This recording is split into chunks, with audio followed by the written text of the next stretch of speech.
कुछ खबरें तिजारती दुनिया से। कौमी इक्तिसादी कौंसिल ने आइंदा माली साल के माशी अहदाफ की मंजूरी दे दी। वजीर आजम शहबाज शरीफ के जेर सदारत कौमी इक्तिसादी कौंसिल के इजलास में वजीर आला पंजाब मरियम नवाज, वजीर आला बलूचिस्तान सरफराज बुगटी, वजीर आला खैबर पख्तूनख्वा अली अमीन गंडापुर और वजीर आला सिंध मुराद अली शाह शरीक हुए।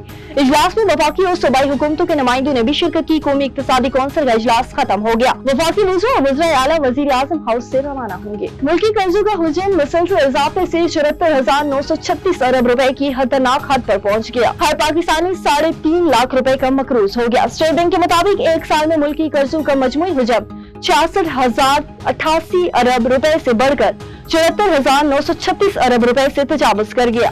पाकिस्तान के मजमूई कर्जे के एक साल में 13.4 और एक माह में 1.7% बढ़े।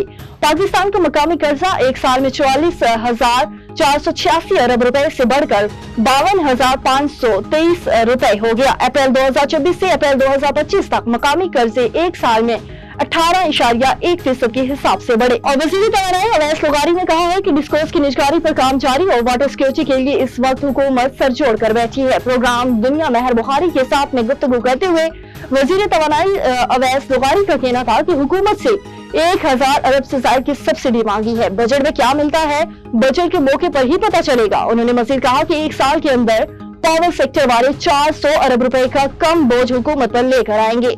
डिस्कोर्स के नुकसान को कम किया, अगले साल मजीद 100 अरब रुपए के नुकसान कम करने जा रहे हैं।